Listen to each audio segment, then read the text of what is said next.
Hello, and welcome back to All Routes Considered, a podcast brought to you by the A to B Global Media Transport News Network. Tiana, it's been a little while, hasn't it? How are you? How's life? What's new? Give the audience the latest on Sheba.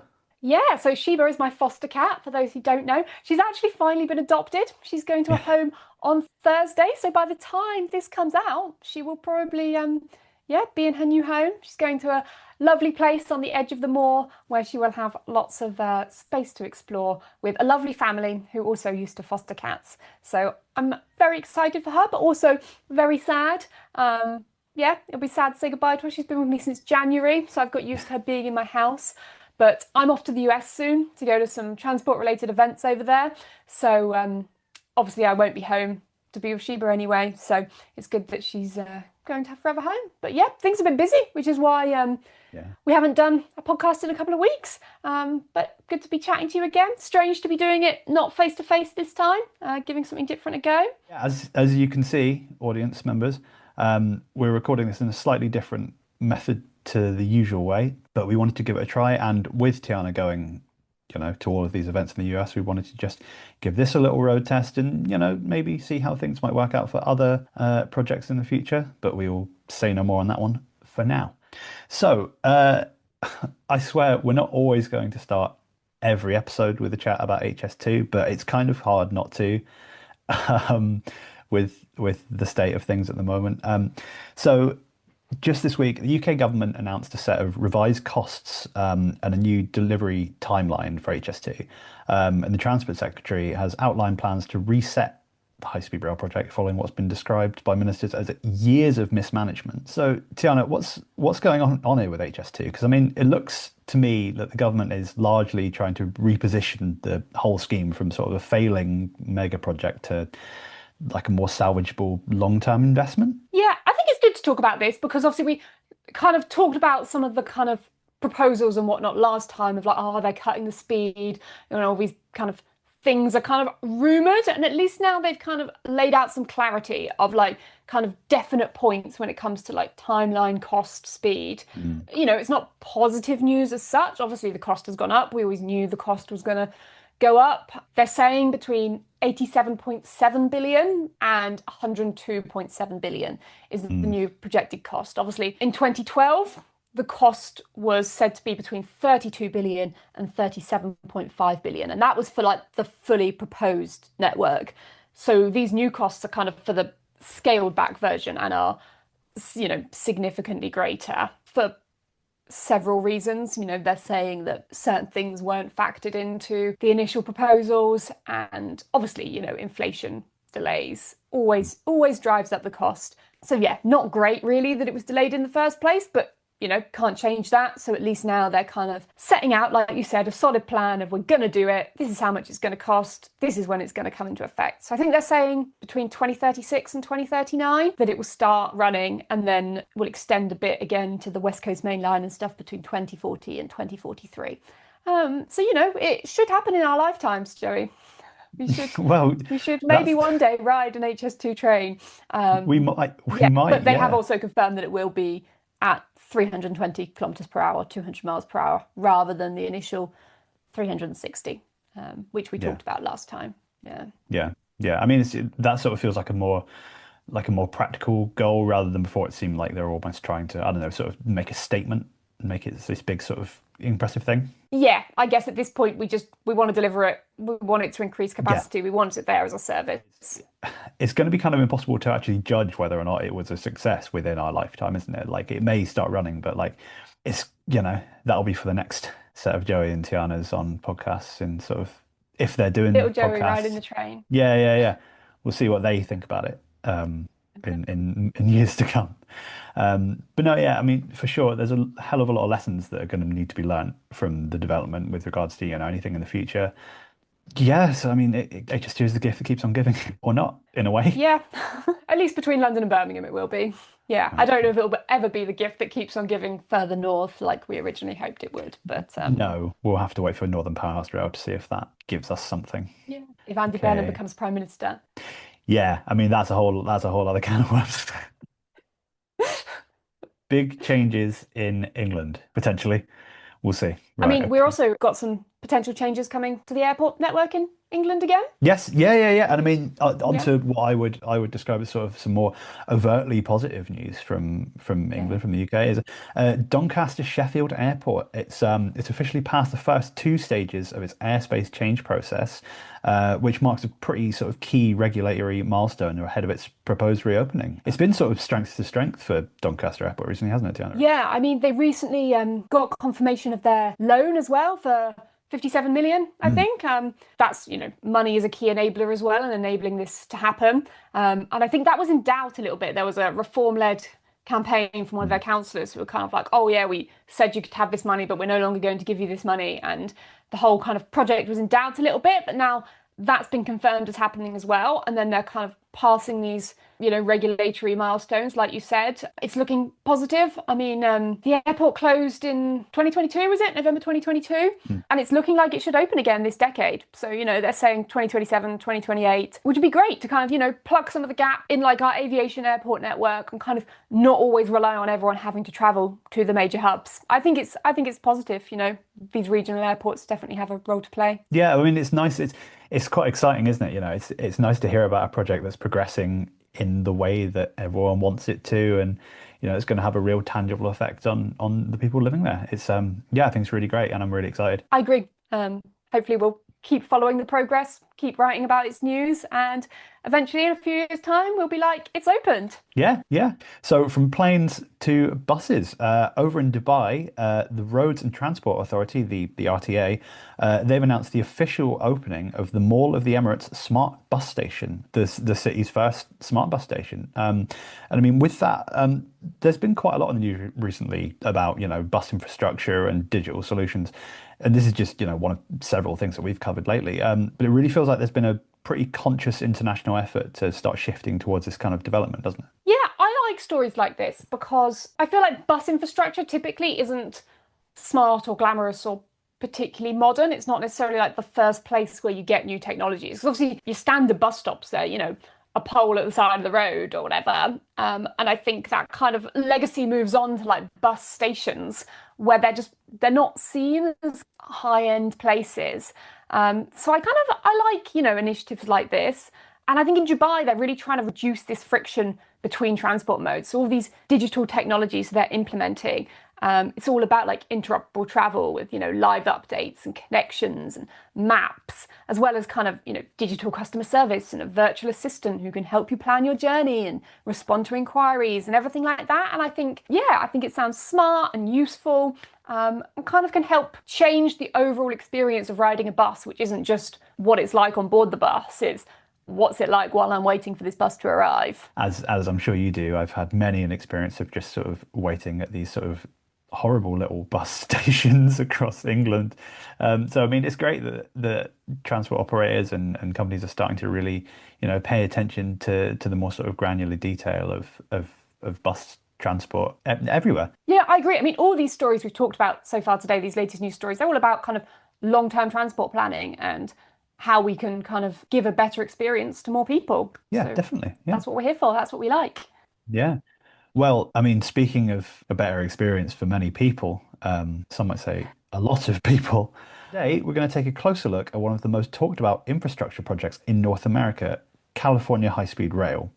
So earlier this month, a new draft business plan for the project proposed a set of pretty major key changes to construction sequencing, funding strategy, and delivery timelines, which CEO Ian Chowdhury discussed in more detail at the US High-Speed Rail Conference, with a focus on phase construction, procurement reform, and private sector investment. Obviously, California High-Speed Rail has been debated for years, but the focus is now finally starting to shift to operation and delivery. There's now a lot less discussion about abstract vision and more about actual sequencing, contracts, engineering, funding structures, everything, a move to actual implementation, construction. Mhm.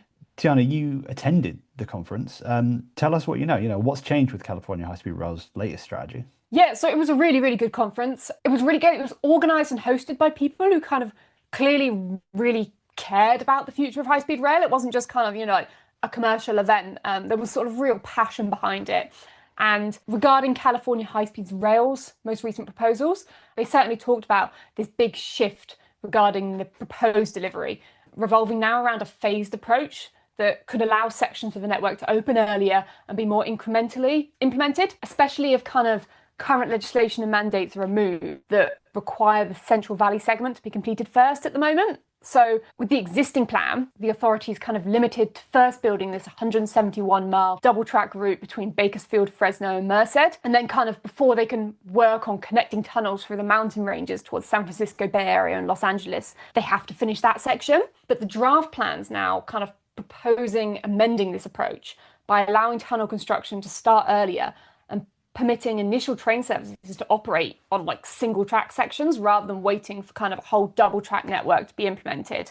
And then the infrastructure is still going to be designed for later expansion as the ridership and frequency demands increase. So under this kind of updated business plan or proposed business plan, there's 3 potential delivery scenarios.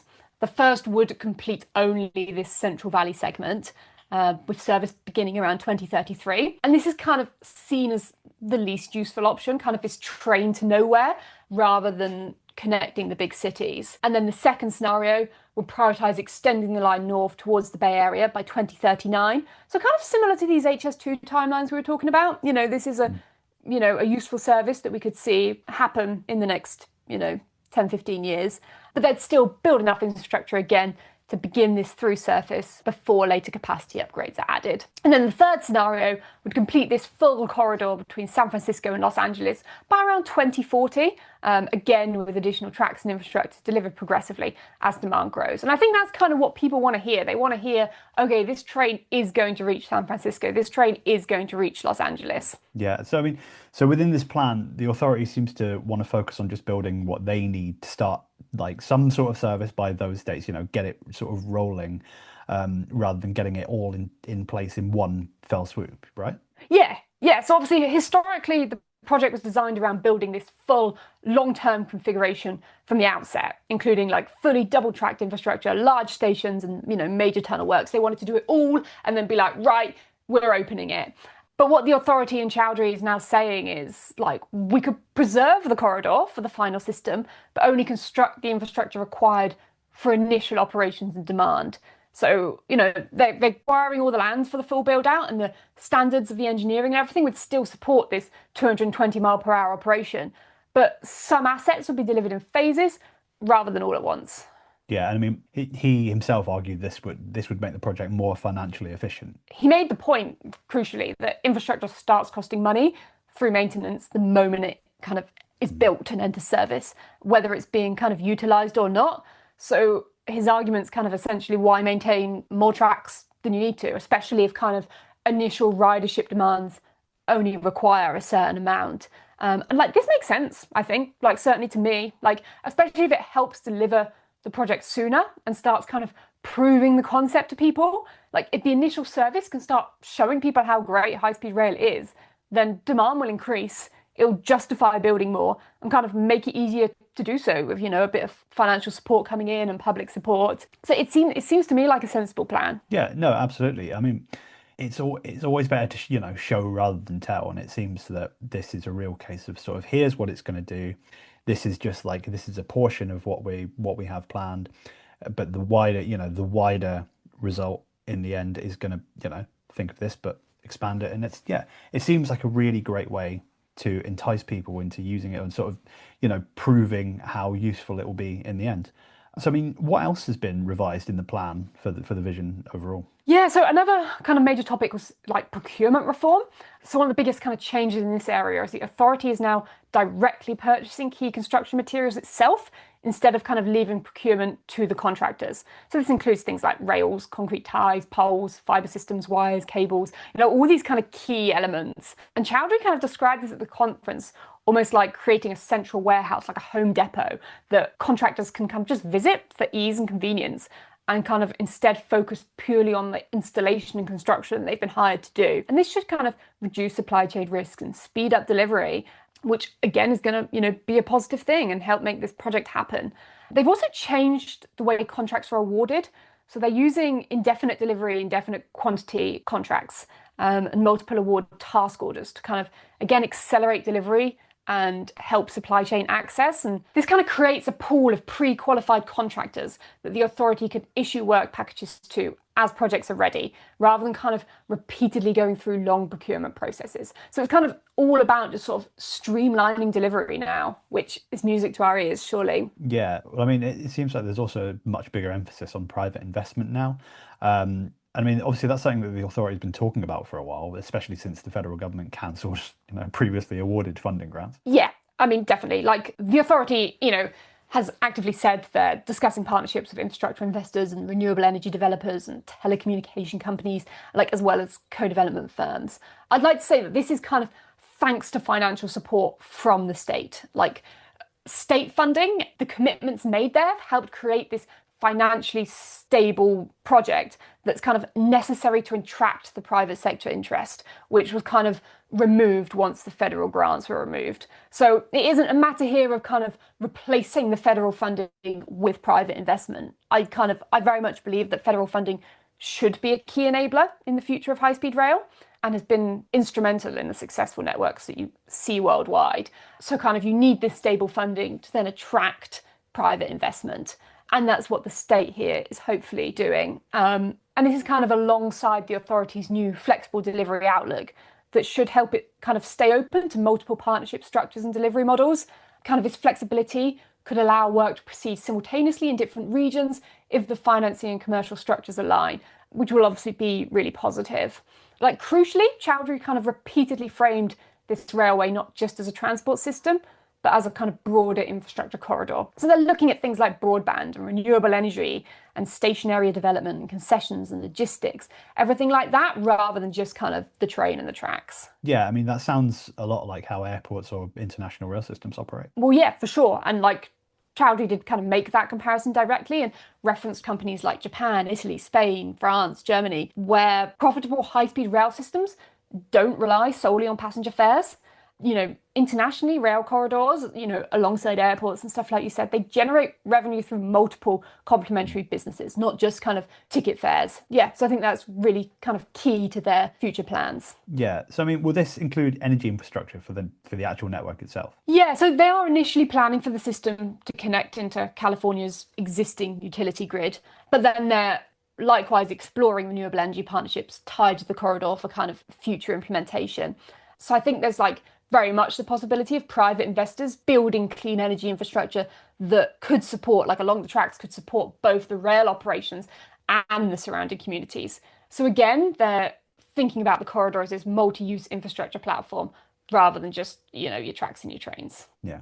So through this approach, could California high-speed rail become a model for future US projects? Well, historically, the project has obviously faced many delays and PR issues like we've touched on briefly. So I don't think anyone would want to repeat that or kind of taint themselves with the same brush by be like, we're following in the footsteps of California high-speed rail. But obviously, if, we can move past that and focus on kind of this new delivery approach and hopefully create a new kind of positive narrative moving forward, then, there's definitely lessons learned and things to be taken forward here. One really kind of notable thing that Chowdhury talked about as well was this kind of idea of shared procurement structures and streamlining permitting. And he really kind of encouraged other agencies to essentially piggyback off California's supplier relationship and procurement systems rather than kind of starting from scratch and having to do their own negotiations. And this could really sort of streamline future projects if they kind of go to suppliers and be like, California High-Speed Rail already negotiated this agreement with you, we want the same. And if that could kind of be replicated, that's, gonna save time and costs. I think crucially, this could also help enable standardization across the nation. So at the moment, this kind of absence of agreed national standards causes increases in like capital costs and complexity during construction. And without common requirements for systems such as signaling, rolling stock, rail specifications, these projects risk creating isolated networks that cannot be like easily interoperate, or they, limit the efficiency of kind of a future national system. And this fragmentation ultimately slows down delivery and kind of weakens the case for a unified high-speed rail program across the US rather than just across California. This is also like a key lesson to be learned from Europe, which has had to spend billions on like addressing and reversing the effects of early fragmentation with like technical standards across different national systems. And without kind of similar national standardization and arguably a federal lead to ensure that, the US kind of risks repeating these same mistakes. Yeah, well, I mean, we write about signaling projects in Europe all the time. There's always hefty investments being made into ETCS, all stuff like that. And I mean, with these considerations in mind, it would surely make sense to frame high-speed rail in the US as a national infrastructure rather than just a smaller sort of partisan project. Yeah, like which is the approach that's kind of was taken to like highways and aviation. And like obviously transport systems, they work best when they're treated as a coordinated national system rather than a collection of separate projects because we want them all to connect.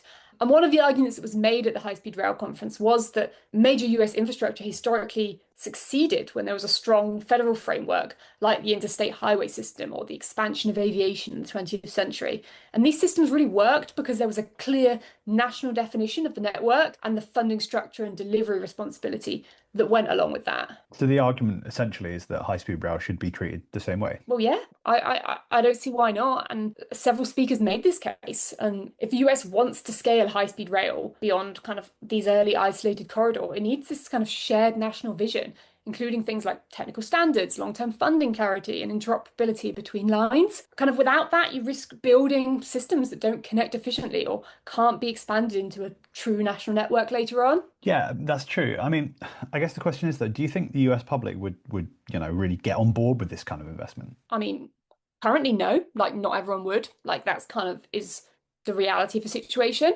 But also I think that like a lot of Americans do feel like they are missing out. Certainly kind of people in our generation or people who have traveled and kind of see how these systems work abroad. Public perception, though, is kind of really key to this argument. And at the conference, a lot of emphasis was placed on making high-speed rail feel relevant to people's everyday lives rather than just kind of an abstract infrastructure goal. So rather than just talking about network miles or GDP impact, kind of the speakers really highlighted things like reduced travel times, better access to jobs, and expanded housing across cities. And there was this really kind of strong point about storytelling, showing communities and workers and passengers that they're kind of part of the project and can see and feel the benefits. Even it's just kind of as simple as, telling people how they could go out for the day, visit attraction, go for lunch or dinner, see a show, travel back and kind of be in their own bed and kind of do all this within like this reasonable time frame that wouldn't be possible if they were driving. And little things like that can kind of tangibly impact people's opportunities and lifestyles. We've discussed before in like the previous episode we did how in the current political age, arguing in favour of environmental stewardship doesn't always encourage people to support a project. But here there's really kind of an emphasis on high-speed rail being about providing something good rather than taking away something considered bad. This isn't the plastic straw in the situation where we're like, hey, you can no longer have this because it's bad for the environment. It's about being like, hey, here, have something good. And like currently with like fuel prices rising, congestion increasing, Americans are kind of being denied access to affordable, efficient mobility people elsewhere in the world benefit from through high-speed rail. And kind of through this sort of argument, it can resonate with American pride and, American people. Like, surely this, country that's successful in many ways should be capable of delivering and leveraging such technology. At the conference, Keith Wilson, who's the mayor of Portland in Oregon, he noted that like Morocco has high-speed rail, despite having only 1% of the GDP of the US. So like this kind of lack of the technology in the US arguably represents a shortfall that like is having negative implications for its people. And like when you think about it that way, the American people should want to back it. They should want to get behind it. Yeah, I've never really understood this. How does America not have this? Something that, Yeah. we have. It's galling really. I've never been able to understand it. It just seems like such a basic thing, in 2026. I mean, it seemed like a basic thing in 2020 to have anything like this. Like the state of the rail network over there is really sort of it's surprising, I would say. Just Yeah, I surprising. mean but its geography is so well set up for it. You've got all these kind of like triangular network corridors and Mm. stuff that kind of would mean that they wouldn't have to like comparatively to Europe, they wouldn't have to like actually build too many like thousand route miles and that kind of thing. They really could deliver an efficient transport network that would reach like 70% of their population quite easily. And they don't. They sit in traffic instead. It's strange that they haven't. It's taken them this long to sort of get to this point, and even at this point, it's not even a a guaranteed sort of inevitability. No, and it's so isolated to the states that are backing it. You know, you've got Yes, yeah. California, you've got Nevada, you've got a few whispers in Texas, but like Mm. that doesn't produce the full benefits of having this kind of nationwide, hey, I want to go from Chicago to Dallas. Rail is an Yeah, efficient way of doing that. which is crazy because I can get on a train here and go to Manchester, Yeah, I mean, obviously an the hour. UK is a much smaller country than Yeah, yeah. America. And so in a way, I think you'd have more success in comparing Europe, like as the whole Mm, continent, to America. I'd say there's sure. kind of more similarities there. And obviously you can get around Europe quite well Mm, by yeah, rail of as course. this big landmass. Yeah, yeah, of course. So, okay, with that said, bringing it back full circle, what is California high-speed rail's role in the future of US high-speed rail? Yeah, so I guess in a way, California is arguably a kind of test case for how these large scale rail projects can be delivered in the US, showing both the negative and the positive approaches to learn from. Like, as the first project to really try and do this, of course, there were going to be major hiccups, and it's really important to look at those and avoid them in the future. And this isn't just in terms of construction, but also like procurement models, private partnerships, and how you structure a phased rollout of service. Because obviously, a national network isn't and doesn't appear all at once.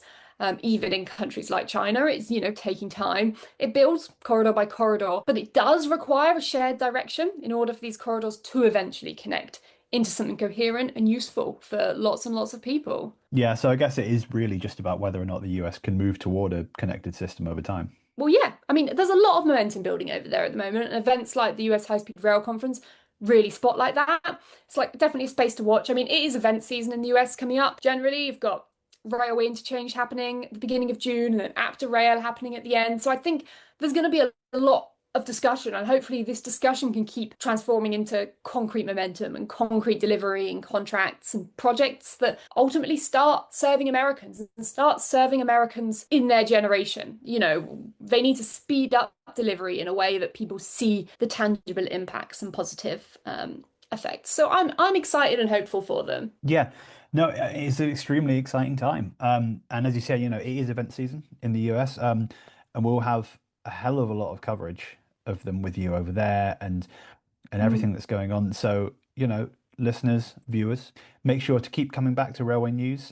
We will be covering these events as and when they happen. As we've mentioned, Tiana's going to be out there for just around a month or so. So we're going to be getting a lot of content, a lot of related news out. So please do come back, check out Railway News, and keep up to date with everything going on with California High Speed Rail.